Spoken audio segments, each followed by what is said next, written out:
ทำเป็นทีมสถานีธรรมะออนไลน์ขอเชิญติดตามชมรายการธรรมสากัจฉาสนทนาธรรมตามการคุยทุกเรื่องทุกประเด็นเติมธรรมะให้หัวใจเติมอาหารใจเติมพลังใจให้ตนเองเป็นประจำทุกวันเวลา 20 นาฬิกาเป็นต้นไปโปรดกดปุ่มติดตามและกด Subscribe เมื่อทำเป็นทีมมาเราจะได้พบกันเพื่อรับฟังสารธรรมข้อคิดดีๆมากมายรับบุญง่ายๆด้วยการกดแชร์เผยแพร่เป็นธรรมทานสัพพะทานังธรรมทานังชิอาติการให้ธรรมะย่อมชนะการให้ทั้งปวงเป็นแชร์หนึ่งบุญมีค่าเท่ากับเผยแผ่ธรรมะให้กว้างไกลแชร์ไปมากยิ่งได้บุญมากเป็นการเปิดโอกาสให้คนได้รับฟังธรรมพบปัญญามีความสุขพ้นจากทุกข์ด้วยการฟังธรรมะมาทวงธรรมันหมู่บ้านศีลห้าถือเป็นพันธะมองโลกอันดีมีผลเห็นคนอื่นดีมีค่าปลูกใจให้เกิดศรัทธาตั้งหน้าทำดีมีคุณมองโลกด้านร้ายกลายกลับใจรับแต่เรื่องเครื่องคุณเอ่ยนายเลิกล้างทางบุญชีพบุญแท้แน่เอ่ยขอกล่าวคำว่าธรรมสวัสดีกับบรรดาท่านผู้ฟังแล้วก็ท่านผู้ชมทุกท่านที่กำลังติดตามรายการเห็นธรรมเห็นเราเห็นธรรมทางช่องธรรมะเป็นทีมทีวีออนไลน์กลุ่มพระสงฆ์อุบาสกอุบาสิการ่วมกันเผยแผ่ธรรมะออนไลน์ไลฟ์สดทาง Facebook สหายธรรมหลวงปู่เขียว Facebook พระครูโสพลปริยัติ Facebook IDTO ทำเป็นทีมสากล Facebook ทำเป็นทีมทีวีออนไลน์พร้อมทั้ง YouTube วัดหลวงจอมคำเขมรัตน์นครเชียงตุง YouTube IDTO ทำเป็นทีมสากลพร้อมทั้งภาคีเครือข่ายสถานีวิทยุคลื่นสีขาวชาวประชาแปลงจังหวัดเชียงใหม่พร้อมทั้งบรรดาท่านผู้ฟังท่านผู้ชมทั่วประเทศไทยทั่วโลกนะที่ติดตามทางทีวีออนไลน์ของเราซึ่งในค่ำคืนนี้กับผมอาตมาภาพพระครูโสพลปริยัติจากวัดพระสิงห์วรมหาวิหารเลขาคณะกรรมการโครงการหมู่บ้านรักษาศีล5ผลเหนือก็ได้นำรายการมาพบกับบรรดาท่านผู้ฟังท่านผู้ชมซึ่งวันนี้ก็นั้นก็ออกอากาศที่อาคารพระธรรมสิทธาจารย์5ชั้นวัดพระสิงห์วรมหาวิหารซึ่งในช่วงนี้นะก็บรรยากาศที่เมืองเชียงใหม่ของเราก็ค่อนข้างที่จะอบอ้าวก็ร้อนนะฉะนั้นก็ทางภาคอีสานก็ฝนก็ตกทั้งพายุฤดูร้อนทั้งลูกเห็บหลังคาก็ได้รับความเสียหายไปหลายร้อยหลังคาเช่นเดียวกันนะซึ่งกรมอุตุนิยมวิทยาก็บอกว่าอีก1 ชั่วโมงต่อจากนี้ไปนะจนถึงวันที่21นั่นแหละไม่รู้ว่าทางภาคเหนือของเราจะเจออะไรกันบ้างนะฉะนั้นก็บรรดาท่านผู้ฟังท่านผู้ชมที่อยู่ทั้งจังหวัดน่านจังหวัดแพร่แม่ฮ่องสอนลำปางลำพูนเชียงรายพะเยาแพร่น่านอะไรต่างๆก็ส่งข้อความเข้ามาฝนตกไหม ลูกเห็บตกไหมนะแต่ก่อนที่เราจะไปคุยกันนั้นวันนี้เราก็ต้องขอบคุณอนุโมทนามูลนิธิ1016เพื่อการกุศล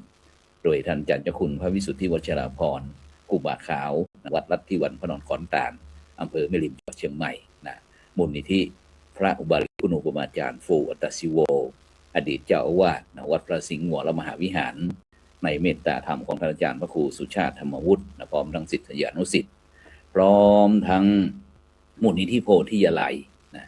มูลนิธิโพธิยาลัยมูลนิธิธีรปัญโยจากอำเภอแม่เมาะจังหวัดลำปางจากมูลนิธิลุ่มน้ำโขงมหาวิทยาลัยมหาจุฬาลงกรณราชวิทยาลัยเขตเชียงใหม่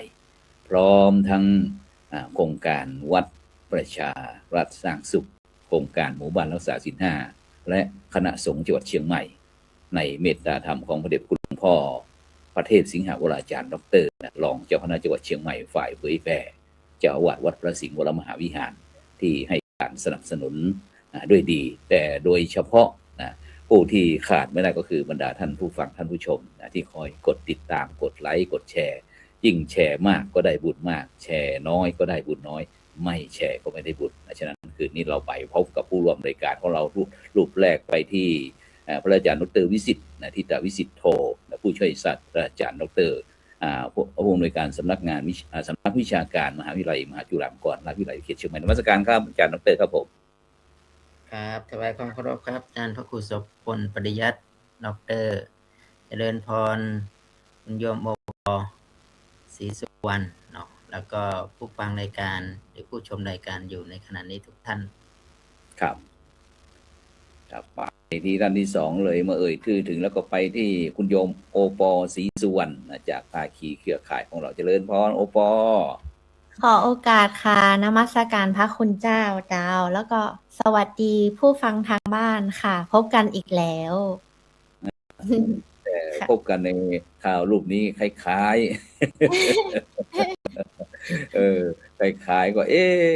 วันนี้รู้สึกว่าโอปอมีคล้ายรูปแบบเป็นสกินเฮดไม่รู้ว่าเป็นยังไงบ้างโอปอไหนๆก็ไหนๆก็ไอช่วงเทศกาลมหาสงกรานต์ปีใหม่แบบนี้หนู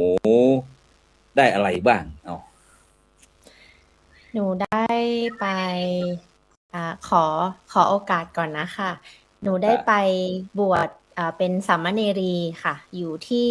ทิพยธรรมสถานที่เกาะยอจังหวัดสงขลา15 วันค่ะตั้งแต่วันที่30 มีนาแล้วก็ลาสิกขาตอนวันที่15 เมษาเพราะฉะนั้นก็จะใช่ก็ไม่ได้ไปเล่นน้ำทั่วๆไปแต่ว่าจะได้ไปส่งน้ำพระแล้วก็ได้ขอมาครูบาอาจารย์ที่วัดค่ะได้ดูแลอำนวยความสะดวกให้เราใช่ไหมใช่ค่ะใช่ไปที่จังหวัดไหนลูก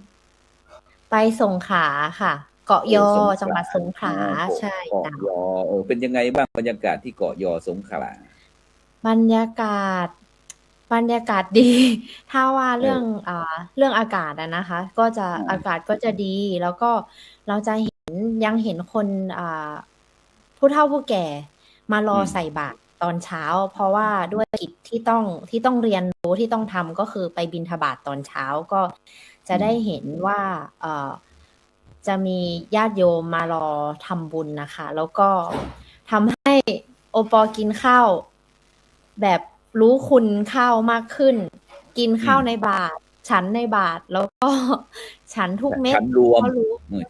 ฉันรวมเขาเรียกอย่างนี้นะคะโค้ชฉันรวมในบาตรใช่ไหมใช่ฉันรวมในบาตรใส่ทุกอย่างไปในนั้นเลยค่ะตอนนี้ก็เลยไม่ค่อยเลือกกินมากเท่าไหร่เหมือนเมื่อก่อนแล้วก็ไม่ค่อยเรื่องมากเท่าไหร่ไม่ค่อยเรื่องกินนะจะไม่ค่อยเรื่องมากเท่าไหร่ใช่ไหมใช่ค่ะแล้ว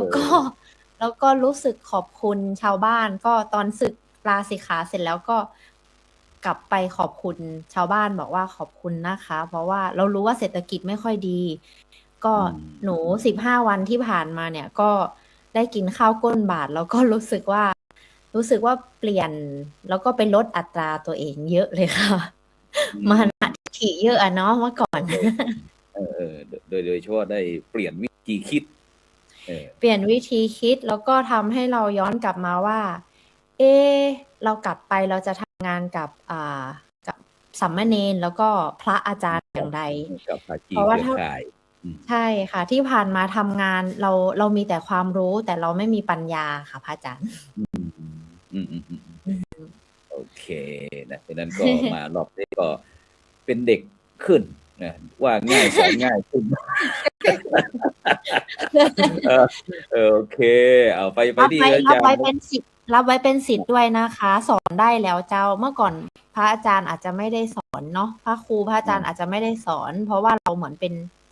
นเครือข่ายทำงานแต่ตอนนี้เป็นศิษย์แล้วสอนได้ว่าได้เลยค่ะเพราะว่ารู้สึกว่าการมีครูการมีอาจารย์สำคัญมากเจ้าการมีผู้ที่มีความปรารถนาดีก็เป็นสิ่งที่เป็นมงคลเป็นบุญเป็นกุศลของเราที่มีทั้งคนก็รักเทวดาก็รักเงี้ยนะก็มีแต่คนที่จะช่วยเหลือเราฉะนั้นเราจะไปที่ท่านพระอาจารย์ดร.วิสิทธิ์ทิตวิสิทธิ์โทเพราะว่า รู้สึกว่าโอ้ยทางมหาวิทยาลัยมหาจุฬาลงกรณราชวิทยาลัยเชียงใหม่ของเราดังซะเหลือเกินทางออนไลน์ เห็นทั้ง พระคุณเจ้า ครับ มีกิจกรรมเยอะแยะมากมายครับอาจารย์ครับในช่วงเทศกาลมหาสงกรานต์เป็นยังไงบ้างเนี่ยที่ ครับ มหาวิทยาลัยของเรา ครับก่อนอื่นก็ต้องขออนุโมทนากับคุณโยมโอปอเนาะที่มีโอกาส ครับ พระอาจารย์ก็อนุโมทนาบุญด้วยดีใจนะครับ เวลาเราจะทำงานกับพระสงฆ์เราจะตั้งความถามอยู่ตลอดเวลาว่า เอ๊ะท่านจะมีกิจวัตรยังไง จะมีวิถียังไง แล้วถ้าเกิดเมื่อใดเรามีโอกาสได้เข้ามาสัมผัสกับวิถี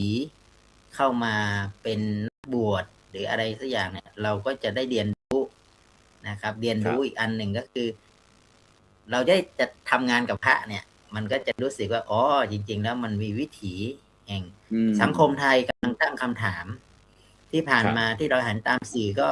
คนที่ไม่เคยบวชก็ได้ไม่เข้าใจ แต่ ครับ ก็มีความรู้สึกมโนในจิตใจของตัวเองว่าพระจะต้องเป็นแบบนั้น อืม จะต้องบวชแล้วต้องเป็นแบบนี้ เราเข้าใจนะความเป็นนักบวชเนาะความเป็นนักบวชไม่ได้สมบูรณ์ในความเป็นนักบวชแต่ความเป็นนักบวชคือได้โอกาสที่จะพัฒนาตัวเองทำยังไงที่จะอยู่กับตัวเองอยู่กับสังคม ครับ ทำอะไรที่มันอยู่ในข้อระเบียบ อืม อันนี้คือเป็นสิ่งที่ทางศาสนาเราเนี่ยให้โอกาส ครับ นะครับ แต่ทีเนี้ยที่ผ่านมาสังคมทุกวันนี้เราก็จะเห็นไม่เคยบวชแต่ก็รู้เรื่องที่พระ อืม เก่งกว่าพระอีก ครับ เก่งกว่านักบวชอี ครั ก บ ก็วินิจฉัยนักบวชได้เลยนะครับ อ่า โดยเข้าไปอ่านในตำราเข้าไปเชิดตรงนั้นตรงนี้เสร็จเอามาก็เอามาประดิษฐ์ประลอยแล้วก็ผูกพันกับความรู้สึกของตัวเอง หมาย อันนี้ หมาย เนี่ ความว่า ก็จะเป็น สูตรสำเร็จรูปว่าเป็นพระ ใช่ ต้องอย่างนั้นต้องอย่างนี้ใช่ไหมสูตรสำเร็จรูป ใช่ ครับ ใช่แต่ทีเนี้ยเนื่องจากโอปอทำงานกับพระเนาะทำกับลูกเนนกับอะไรต่างๆเนี้ยมีโอกาสได้บวชเนี่ยเป็นสิ่งที่ดีละและอย่างก็คือ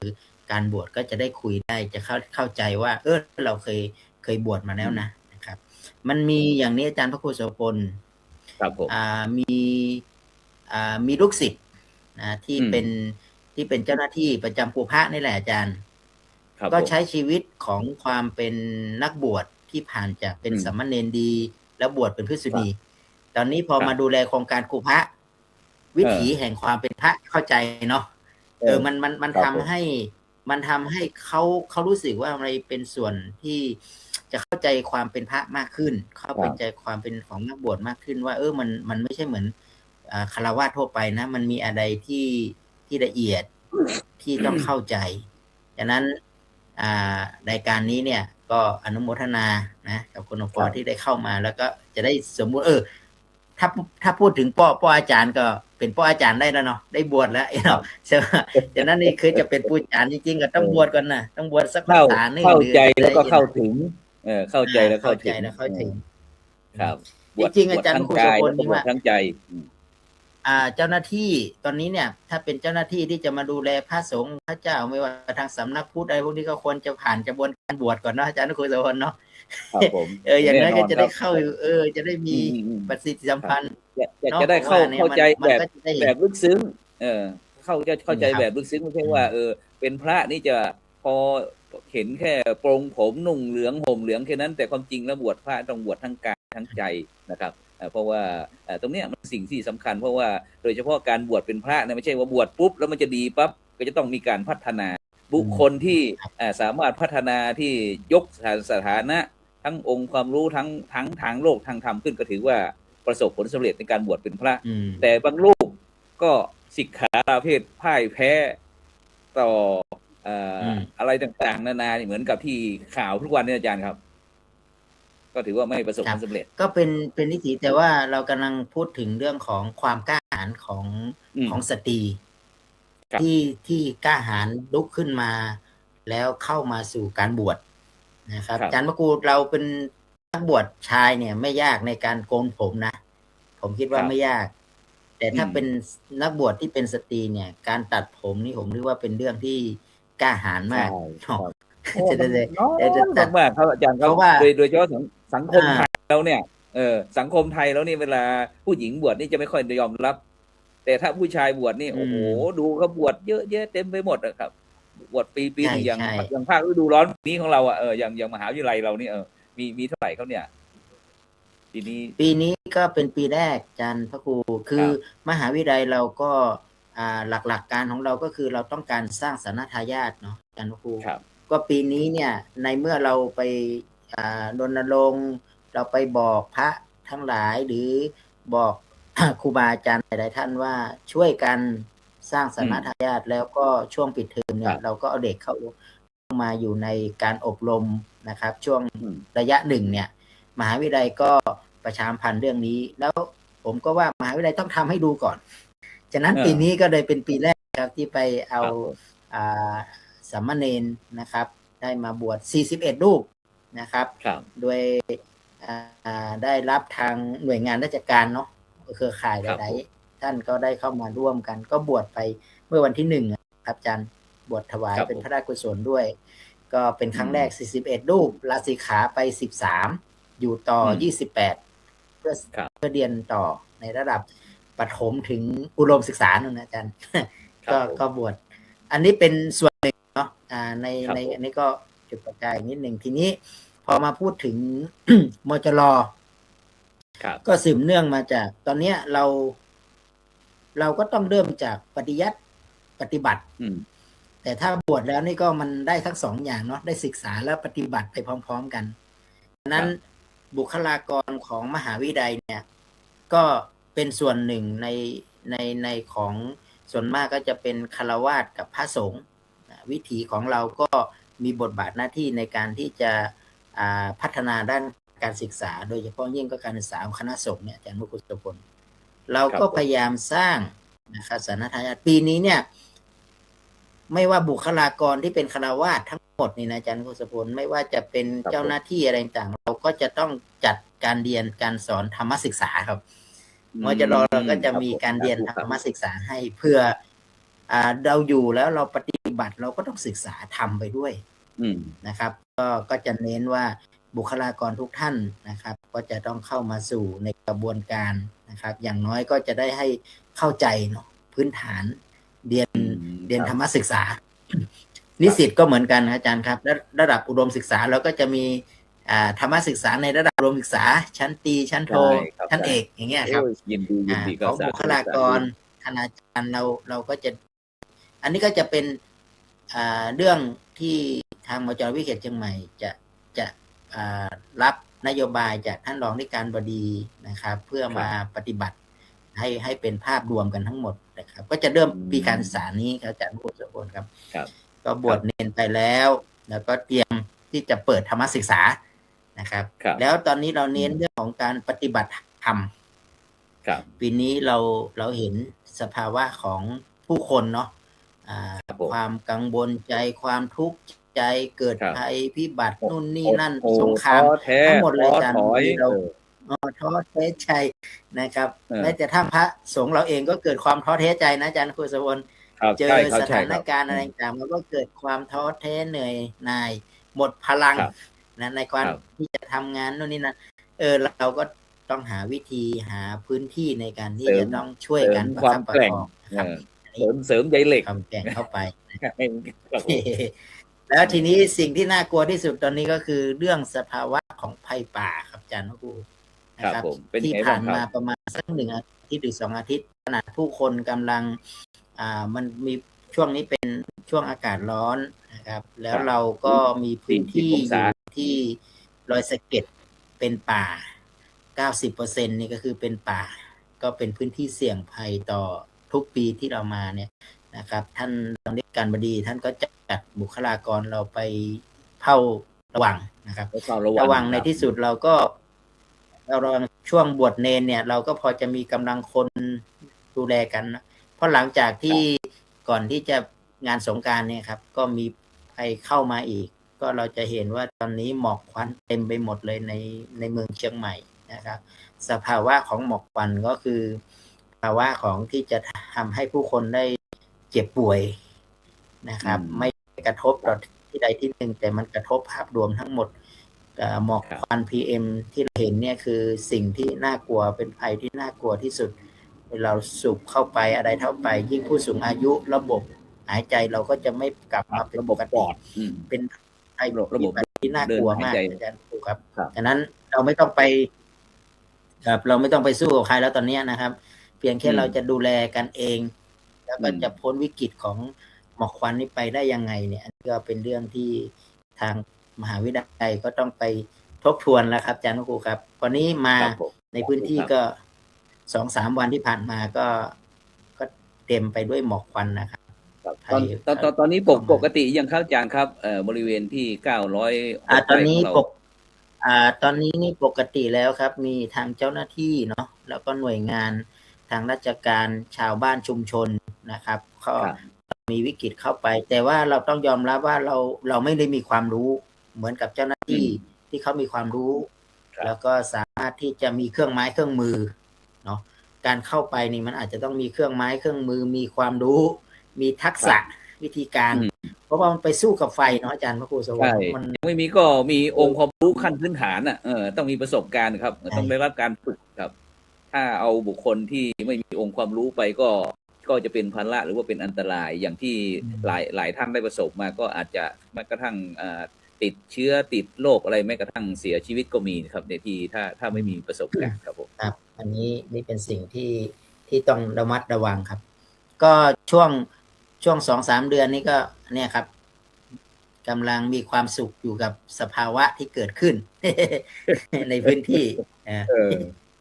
ครับฉะนั้นก็เสียดายนะอาจารย์ครับที่พี่น้องพุทธศาสนิกชนหลายท่านนะครับไม่ถือโอกาสที่ว่าอาจจะเป็นในช่วงที่จบภาคเรียนการศึกษาประจำปีบ้าง หรือว่าจะมีเทศกาลที่มีการหยุดยาวหลายท่านหลายคนที่ไม่มีโอกาสที่เราจะอาศัยช่วงเวลาน้อยนิดเข้าไปศึกษาหรือว่าเข้าไปสัมผัสแบบวัดนะซึ่งเราจะได้รู้ได้เห็นอะไรหลายสิ่งหลายอย่างที่พระอาจารย์พูดว่าถ้าเป็นพระแล้วต้องเป็นอย่างนั้นต้องเป็นอย่างนี้ฉะนั้นเราก็จะไปฟังโอปอก็แล้วกันเพราะโอปอเสียสละเวลา15 วันไปใช้ชีวิตยอมทุกสิ่งทุกอย่างตัดเล็บตัดผมตัดโกนคิ้วอะไรกี่ปัญหาซึ่งอาจารย์ดร.วิสิทธิ์บอกว่าโอ้มันเป็นเรื่องยากนะเป็นยังไงบ้างโอปอคุยให้ฟังหน่อยวิถีชีวิตที่หนูไปสัมผัสกับความเป็นนักบวชลูกอันนี้หนูต้องขอบคุณคือตอนที่บวชอะค่ะก็คิดถึงหน้าพระครูทั้งหลายพระอาจารย์ทั้งหลาย เพราะว่าด้วยความที่ปอทำงานกับเครือข่าย แล้วก็ปอทำงานกับพระอาจารย์วิสิทธิ์อย่างใกล้ชิดด้วยเนาะพระอาจารย์อินสอนด้วยใช่ไหมคะ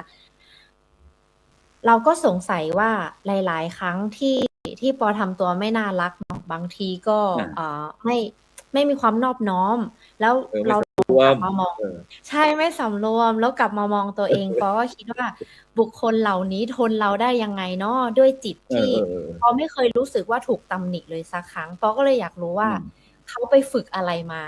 อย่างน้อยๆนะคะ15 วันที่ปอได้เข้าไปเรียนรู้เรื่องศีลเรื่องของไปเรียนรู้เรื่องอะไรนั่นเนี่ยโพธิ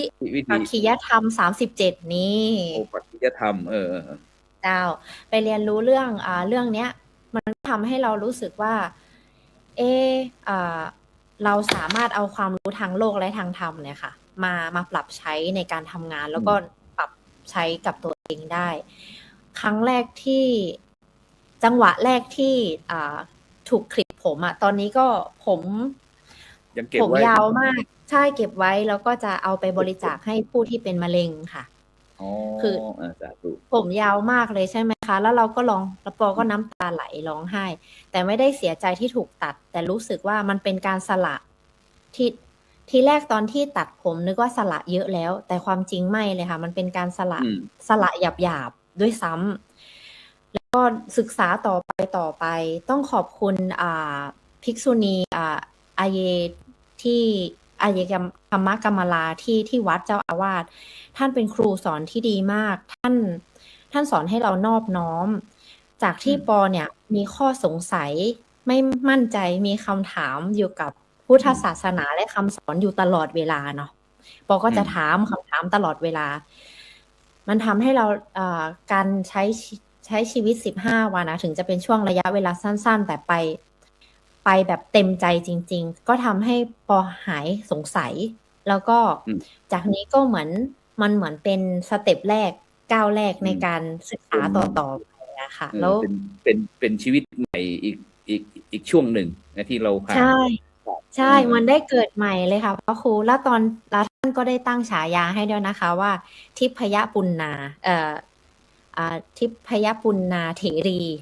ท่านเป็น อืม ท่านปุณณาเถรีเนี่ยเป็น อ่า เป็นภิกษุณี อืม 40 รูปในสมัยพระพุทธกาลใช่ไหมคะ แล้วก็ อืม เราก็ไปอ่านศึกษาประวัติของท่าน อ้าว ท่านปุณณาเนี่ย ท่านเป็นคนที่มีมานะเขาเรียกอะไรคะ มานะทิฏฐิเนาะ มานะ สู ทิฏ ง ฐิ ใช่ แล้ว อุ๊ย เหมือนเราเลยอะ ความรู้เยอะ แล้วก็ไปไหนก็จะไป ไปมองคนอื่นว่า รู้ไม่เท่าเรา มันก็ทำให้เรากลับมามองดูตัวเองว่า ความจริงแล้วเราไม่รู้อะไร เลยค่ะพระครู เอ ใช่ อ แล้วช่วงเวลา 15 วันเราก็ได้เรียนรู้เรื่องของศีล ซึ่งมันก็ละเอียดไปอีก มีจุลศีล เป็นศีล อืม ละเอียดไปอีก เราก็ทำให้ มันก็ทำให้ย้อนกลับมาถึงตัวเองว่า ต่อจากนี้เราจะทำงานกับสามเณร แล้วทำงานกับคณะสงฆ์อย่างไร ให้อยู่ที่ความพอดี ไม่เอาความต้องการของตัวเอง แล้วก็ของโครงการเป็นหลัก เราจะเข้าใจท่านอย่างไร เพราะว่าท่านบวชมาเพื่อสืบทอดศาสนา แล้วก็สืบทอดคำสอน เพราะฉะนั้นเนี่ย อันนี้คือหน้าที่หลักของพระสงฆ์ แล้วก็ นักบวชใช่ไหมคะ ปอก็จะรู้วิธีการทำงานที่มันดีขึ้นกว่านี้ แต่ความจริงแล้วอยากจะอยู่นานกว่านี้ค่ะ ก็ตอนสึกออกมาเนี่ย วันที่ลาสิกขา ท่านก็จะถาม 3 รอบว่า ท่านแน่ใจแล้วหรือ 3 รอบใช่ไหม ไอ้เราก็ร้องไห้ ถ้ามีเวลาเยอะกว่านี้ เพราะว่าก็ยังอยากจะอยู่ค่ะ แล้วอยากจะเรียนรู้ เพราะว่ามันเป็นการขัดตัวเองที่ไม่เคยเอาตัวเองออกมาขัดอย่างนี้มาก่อนเลยค่ะพระครู เพราะว่ามัน ก็ เป็นการเรียนรู้ตลอดชีวิตของเราอะ สามารถ ใช่ ที่จะแยกแยะอะไร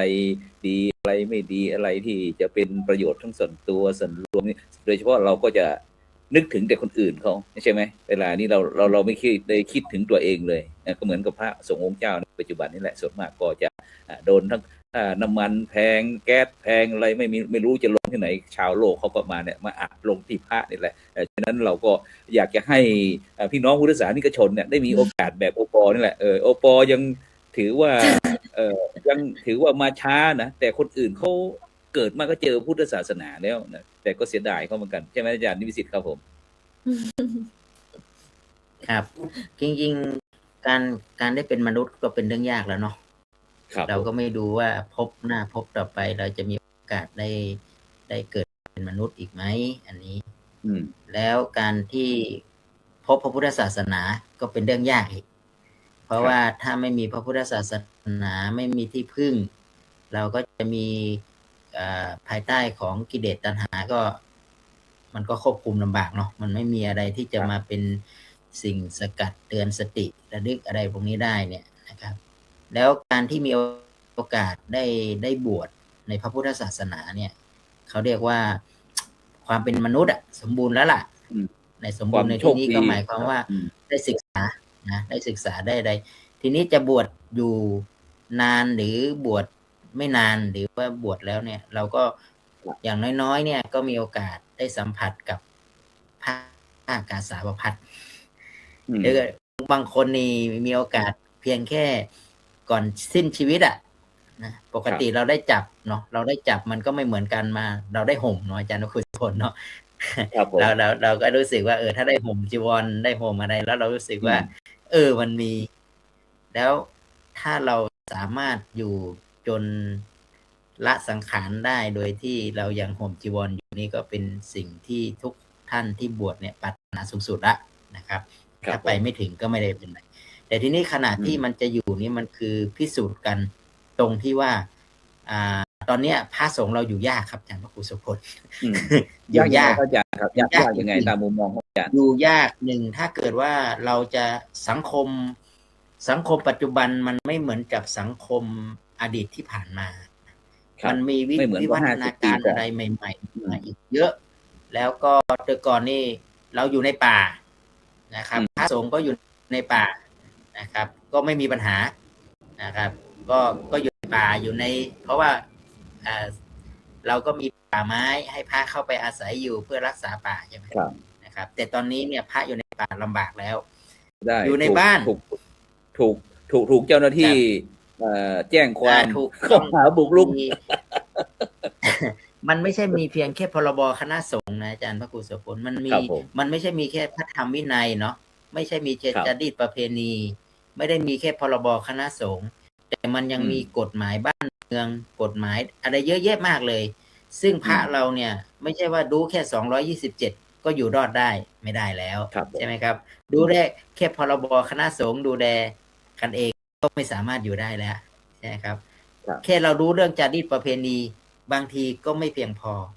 ฉะนั้นไม่ว่าจะจารีตประเพณีเราบวชจารีตประเพณี เราบวชด้วยเพื่อรักษาธรรมเนียมอันดีงามสืบทอดกันมา ครับ เพื่อรักษาชุมชนสังคมให้มีความสง่างามในด้านพระพุทธศาสนา สิ่งทั้งหลายเหล่านี้เนี่ยที่เราถ้าเราไม่มีพระไม่มีนักบวชแล้วมันจะเป็นวัดเป็นวาจะเป็นศาสนาได้ยังไงอันนี้เนี่ย ทีเนี้ยเราถามว่าแล้วสังคมเห็นความสำคัญเรื่องนี้ไหมนะคุณค่ามันก็เริ่มลดลงละการบวช ครับ แต่ก่อนเรามีโอกาสต้องส่งลูกไปบวชนะอาจารย์คุณสมบูรณ์จะเรียนจะใดก็ เป็นไป ต้อง ได้ ส่ง ไหม ไป ครับ บว อา ช จารย์ครับ แต่ ที่ ตอนนี้ ที่อาจารย์ได้ครับเป็นไปได้ไหมที่ว่าสังคมเราเห็นคุณค่าพุทธศาสนาน้อยไปเนี่ย เพราะเข้าไม่ถึงหรือเปล่าหรือว่าเราไม่ได้เข้าไปสัมผัสให้พระพุทธศาสนาแบบจริงจังแล้วก็ลึกซึ้งเนี่ยเพราะว่าเราอาจจะนับถือพุทธศาสนาเฉพาะสำเนาทะเบียนบ้านอะไรต่างๆเนี่ยถือคุณพ่อคุณแม่เป็นชาวพุทธแล้วก็เป็นชาวพุทธด้วยเกิดเป็นศาสนาพุทธเลยแต่ที่นี่เราเข้าไม่ถึงอาจารย์แม้แต่กระทั่งการ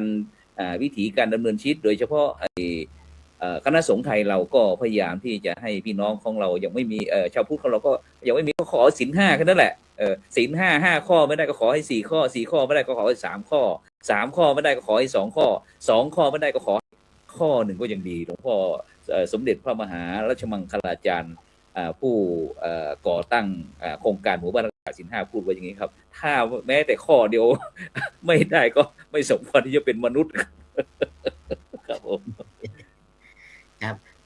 ก็เบื้องต้นผมก็หนึ่งนี่สถานการณ์มันเปลี่ยนไปเนาะ ครับ มันมีอะไรที่จะต้องมาหนึ่งความรู้ของพระเราด้วยก็ต้องมากขึ้น ถ้าจะใช้ความรู้แค่ทางธรรมไม่เพียงพออาจารย์ครับ ครับ ความรู้ทางโลก ความรู้ที่จะต้องปกป้องตัวเอง ความรู้ที่จะต้องรับรู้แก้ปัญหานะครับ การที่อยู่แม้กระทั่งเสนาสนะตัวเองเนี่ยจะต้องอยู่ยังไงผมยกตัวอย่างท่านเจ้าวาดเนี่ย ตอนนี้ท่านเจ้าวาดจะต้องมีความรู้ว่าท่านจะต้องดูแลปกครองยังไงอะไรต่างๆเนาะมันไม่ใช่บวชมาเพื่อบรรลุแล้วอาจารย์ครับ มันบวชมาเป็นเพื่อรับเป็นภาระธุระของชาวบ้านนะอันนี้นะ แก้ปัญหาก็แล้วกันเนาะแก้ปัญหาให้ เดี๋ยวชาวบ้านเกิดความทุกข์ชาวบ้านมีปัญหาถ้าเกิดว่าวัดไม่ได้พัฒนาวัดไม่มีอะไรต่างก็พระก็ต้องคนเรารับผิดชอบแล้วฉะนั้นเนี่ยเราในฐานะเป็นพระเนี่ยถ้าจะไปมองถึงการที่บวชแล้วจะให้อยู่ยาวนานเนี่ยมันเป็นเรื่องยากผมว่าเป็นเรื่องยากยิ่งถ้าเกิดการศึกษาตอนนี้การศึกษาก็เหมือนกันนะอาจารย์ระบบการศึกษาก็เข้าไปสู่การเป็นโครงสร้างเนาะระบบคณะสงฆ์ก็โครงสร้างเหมือนฆราวาสเนาะอาจารย์เนาะ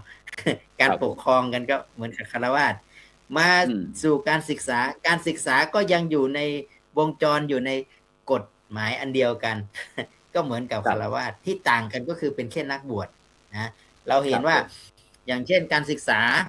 พระปริยัติธรรมอาจารย์ก็รู้ว่าพระปริยัติธรรมก็มีพรบของพระปริยัติธรรมใช่ไหมมหาจุฬา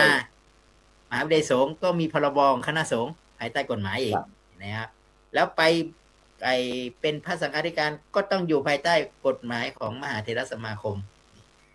ดังนั้นมันไม่ใช่อยู่แค่ภายใต้พระธรรมวินัยอย่างเดียวแล้วนะครับมันไม่ใช่อยู่ภายใต้พระธรรมวินัยไม่ได้มองถึงว่าการบวชของเราเนี่ยเราจะต้องบวชเพื่อที่จะรักษาไว้แต่เรารู้สึกเราบวชแล้วมันมีเหตุปัจจัยหลายอย่างที่เราจะต้องอยู่กับสิ่งตรงนี้ถ้าเราอยู่ได้ เราสามารถปรับตัวเองได้ฉะนั้นเนี่ย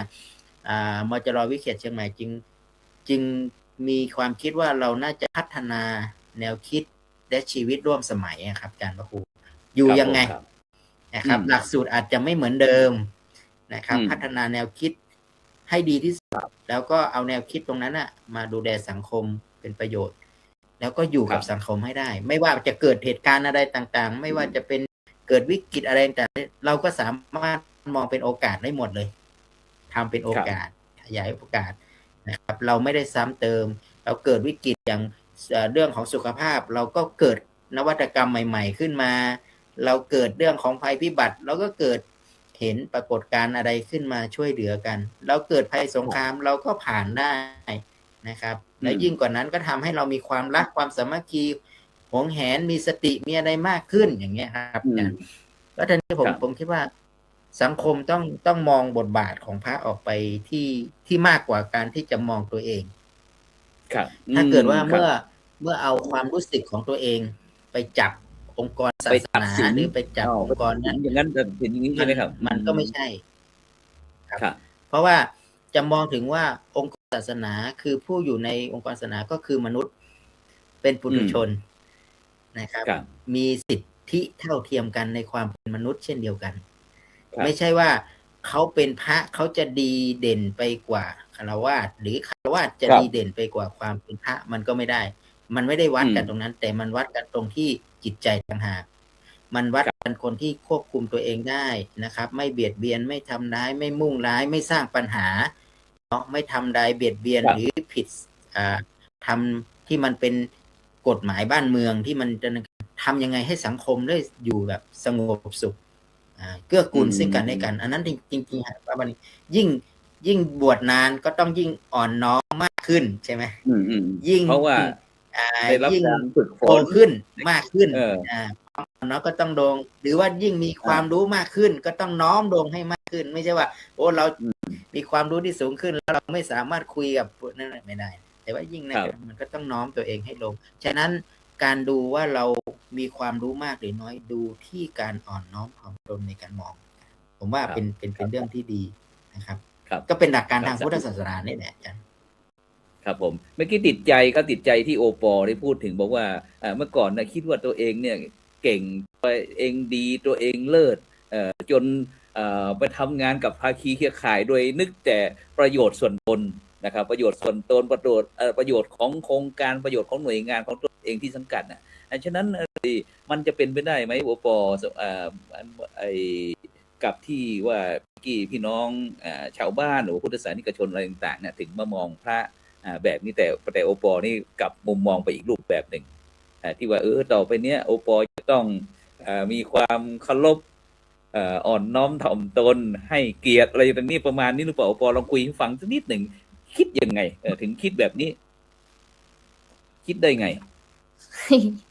ค่ะขอโอกาสค่ะอย่างคือมีความรู้ทางโลกอาจจะเยอะใช่ไหมคะแต่ว่ามันเป็นแค่หางอึ่งเฉยๆนะคะเวลาลองดูแล้วเนี่ยมันความรู้ที่ค้นหาได้ทางอินเทอร์เน็ตหรือเปิดหนังสือก็เจอแต่ว่าอย่างนักบวชพระสงฆ์ภิกษุณีเนี่ยท่านอยู่ในศีลในธรรมแล้วการอยู่ไม่ได้ง่ายเลยอย่างเช่นสมมติตัวอย่างเช่นแค่จะนอนอย่างเงี้ยค่ะจะนอนวันแรกวันแรกเป็นยังไงบ้างตื่นตี 3พระอาจารย์พระครูตื่นตี 3ตื่นตี 3ก็ต้องมาฝึกห่มผ้าใช่ไหมคะใช่คล้องผ้าแล้วก็กว่าจะคล้องผ้าได้ก็ต้องสวดขอคาถาคล้องผ้าอีกยังไม่จบเสร็จแล้วก็ไปทำวัดเช้าตี 4:30ทำวัดเช้า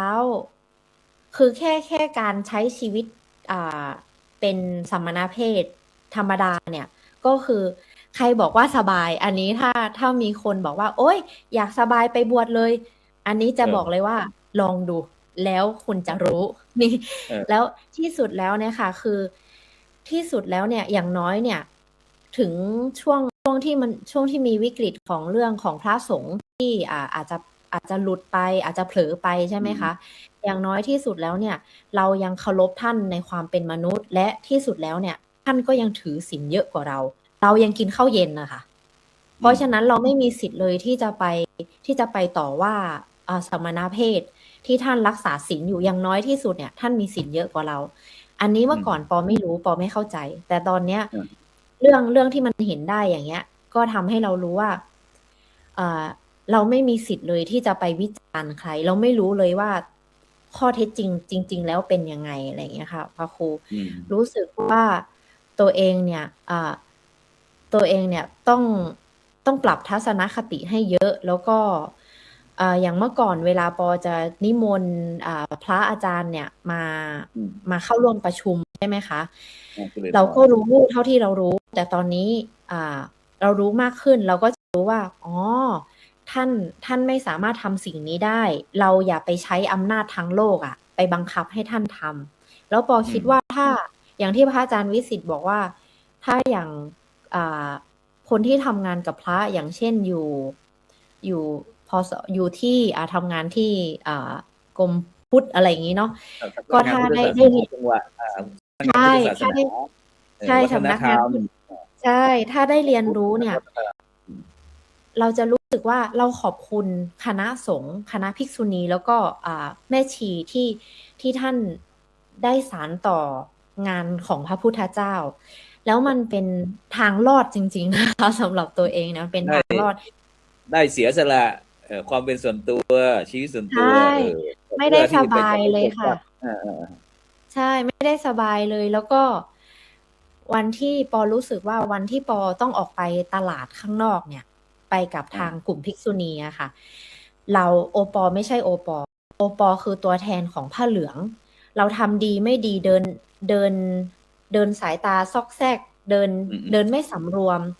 ทำกิริยาไม่สำรวมเขาไม่ได้มาด่าเราเขาไม่ได้ว่าเราเขาจะว่าคณะดูใช่เขาเนี่ยใช่เนี่ยเหรอคนห่มผ้าเหลืองอย่างเงี้ย เราก็ต้องสำรวมแล้วทำให้เราคิดถึงสามเณรที่เ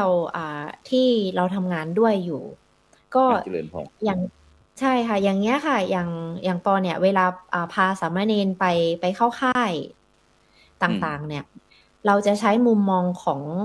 โลกในการทำงานเนาะแต่เดี๋ยวนี้เราพยายามเข้าใจแล้วว่าอ๋อ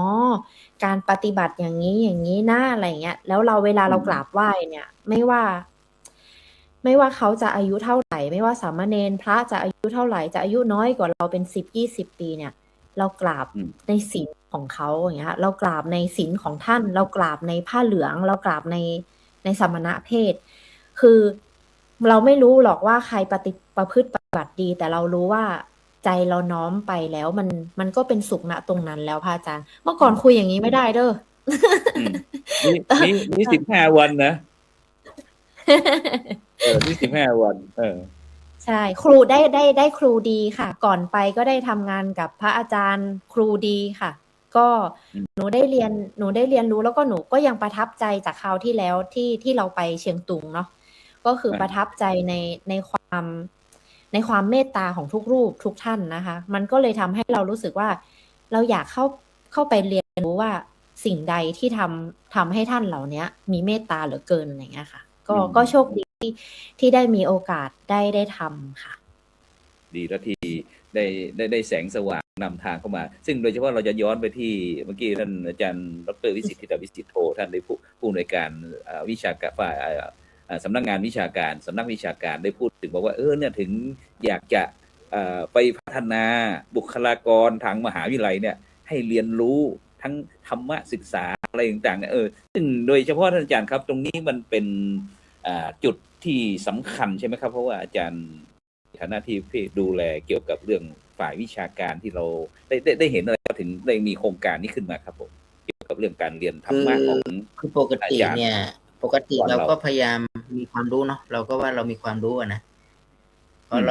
รารู้สึกว่ามหาวิทยาลัยเรามีความรู้มีครูบาอาจารย์เจ้าหน้าที่ที่จบการศึกษาถ้าครูบาอาจารย์ก็จบสูงเนาะก็เป็นระดับด็อกเตอร์มีตำแหน่งทางวิชาการมีอะไรคือเป็นนักวิชาการทางพระพุทธศาสนาที่เราสามารถที่จะพัฒนานะครับแล้วยิ่งกว่านั้นก็คือเรามหาวิทยาลัยสงฆ์เนี่ยบางทีเราก็มีทั้งอาจารย์ที่เป็นบรรพชิต แล้วก็มีฆราวาสถ์แล้วส่วนมากก็จะเป็นฆราวาสถ์เยอะกว่าครับอาจารย์พระครูโสพลครับ แล้วทีนี้วิถีแห่งการอยู่ร่วมกันนะบางครั้งมันก็หลุดเนาะอาจารย์เนาะความเป็นฆราวาสถ์บางทีมันก็จะรู้สึกว่าพออยู่กับพระ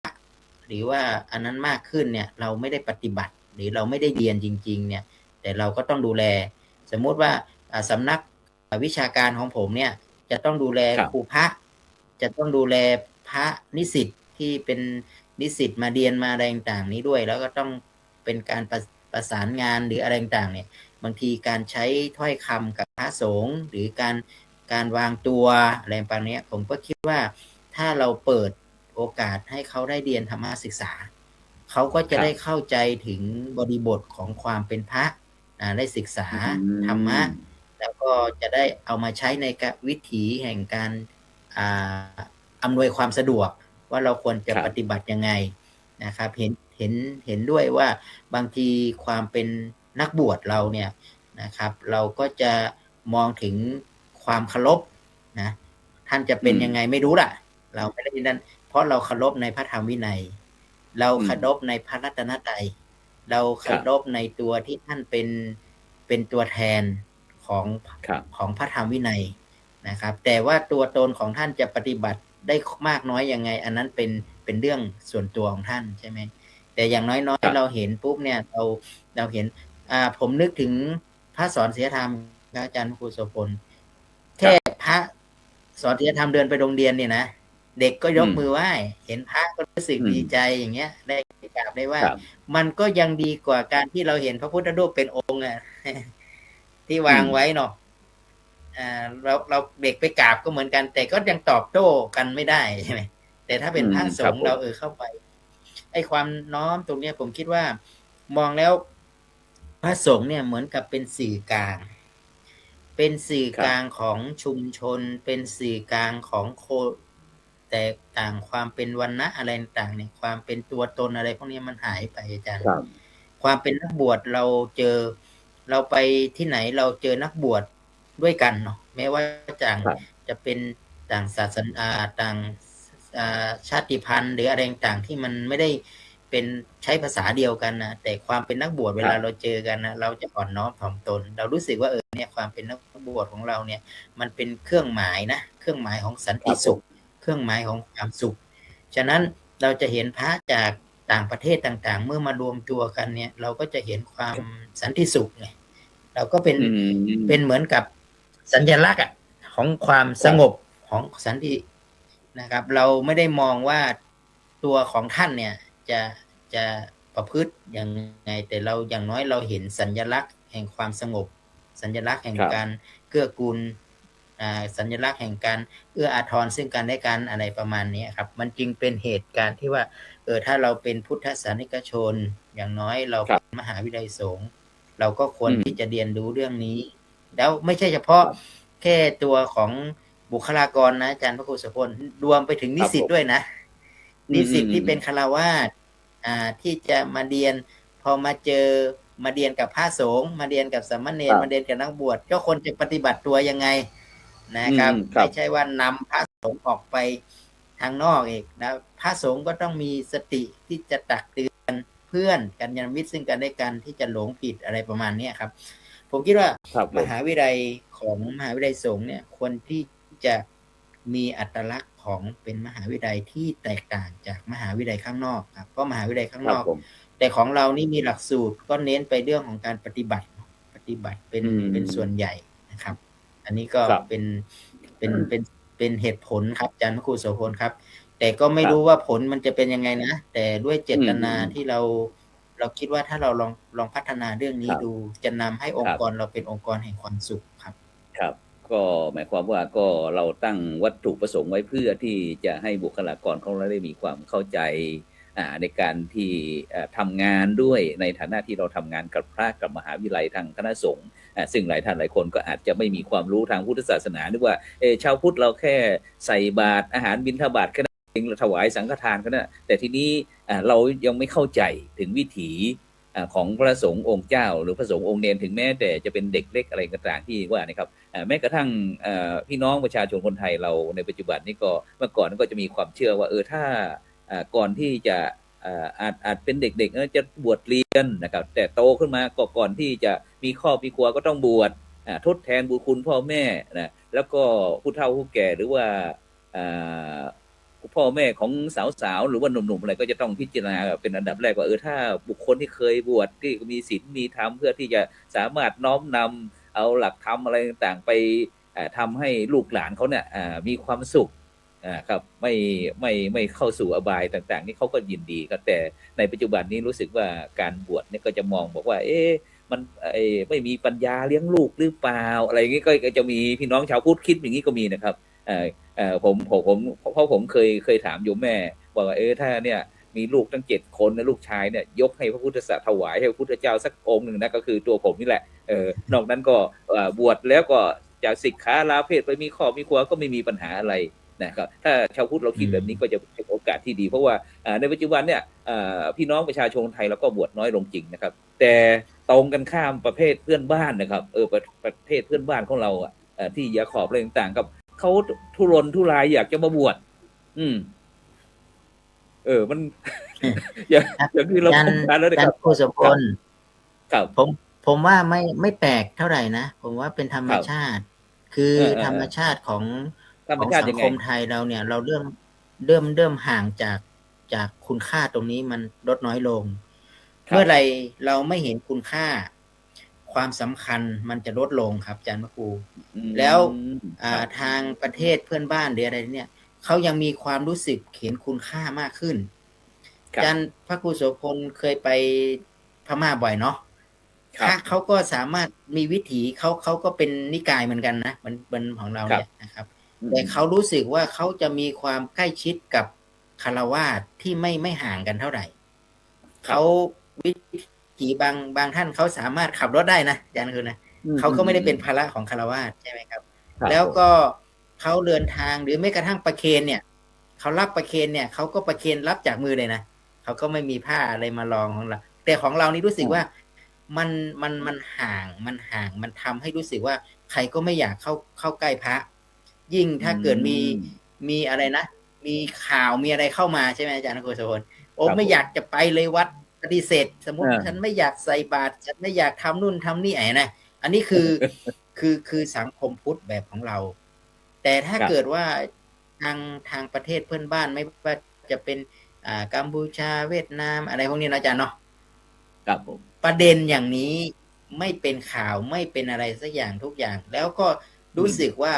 ชาวพุทธเขารับเรื่องนี้เขาจึงมองถึงว่าเขาไม่ได้ติด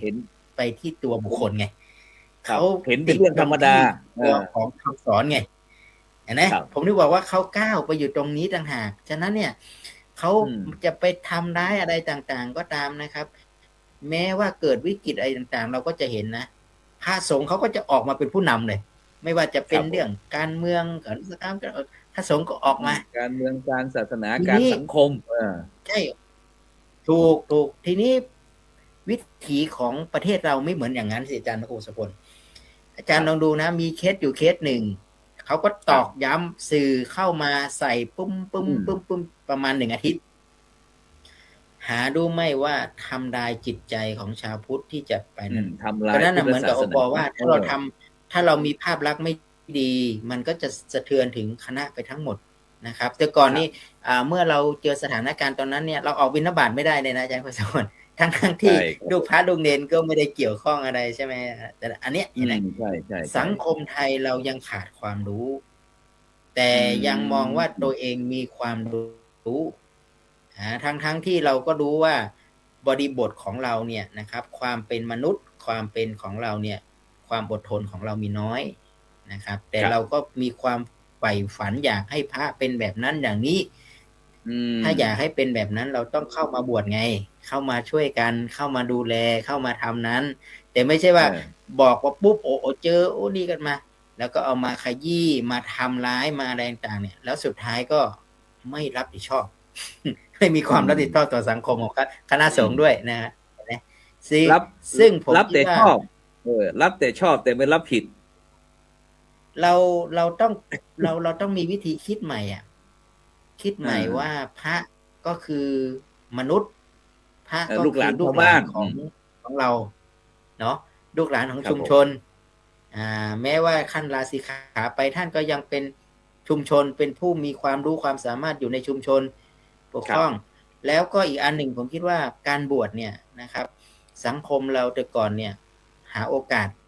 ยากครับ ที่จะได้รับการศึกษา ฉะนั้น ครับ เข้ามาบวชจึงมีโอกาสได้รับการศึกษา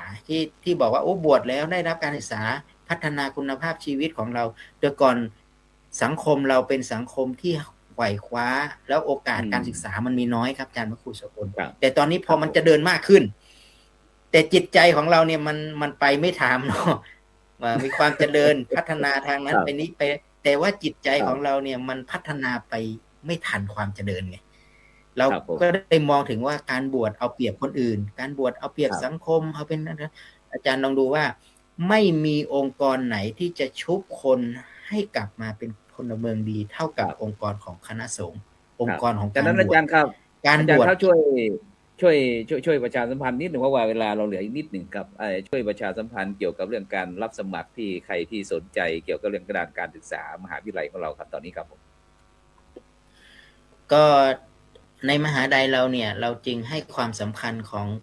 ผู้คนเนาะที่อยากจะมีความท้าทายหรืออยากจะมาบวช ครับ อยากจะมาดูว่าวิถีของ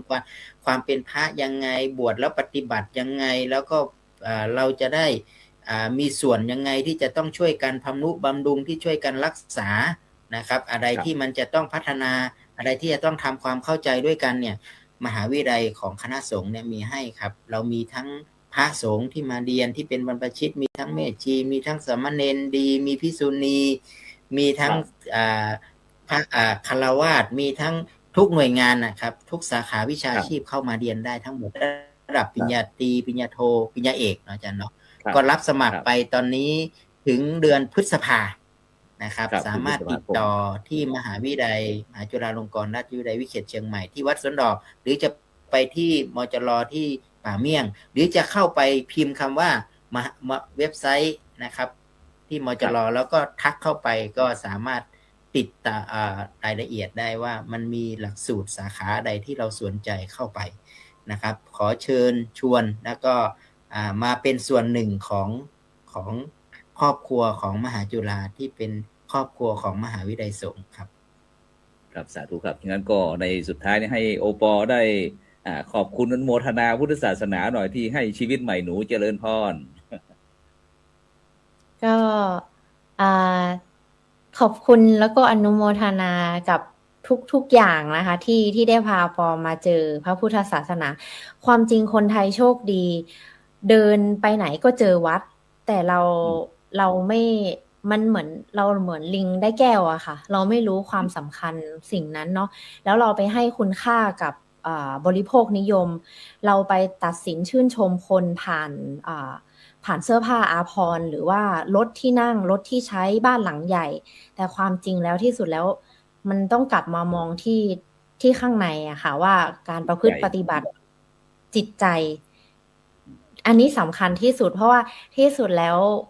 ตายแล้วก็เอาอะไรไปไม่ได้เลยค่ะพระอาจารย์ก็ได้เห็นแล้วก็เป็นบุญจริงๆค่ะที่ได้ร่วมทำงานกับกลุ่มพระอาจารย์ แล้วก็ได้เข้าไปศึกษาธรรมะถึงจะเป็นช่วงเวลาสั้นๆ แต่ก็จากนี้ก็จะพยายามจะปฏิบัติ แล้วก็จะศึกษาต่อไปเรื่อยๆค่ะ ไม่ว่าจะอยู่ในสถานะไหนค่ะ สาธุครับวันนี้ก็ ค่ะ กำคืนนี้ก็เวลาหมดเวลานะครับก็ขอบคุณนะครับท่านอาจารย์วิสิทธิวิสิทธโธผู้ช่วยศาสตราจารย์ดรนะครับผู้อำนวยการสำนักวิชาการมหาวิทยาลัยมหาจุฬาลงกรณราชวิทยาลัยเขตเชียงใหม่อนุโมทนากับคุณโยมโอปอศรีสุวรรณที่ได้ชีวิตใหม่นะครับในทรงสกินเฮดที่มาวันนี้ได้อ่อนก็ไวนะครับฉะนั้นก็บรรดาท่านผู้ฟังท่านผู้ชมที่อยากมีความสุขก็ลองสัมผัสชีวิตแบบคุณโยมโอปอศรีสุวรรณคุยให้ฟังนะครับฉะนั้นก็หลับฝันดีนะครับมีเงินใช้ไร้โลคาพยาธิไม่เจ็บไม่จนขอกล่าวคำว่าสาธุ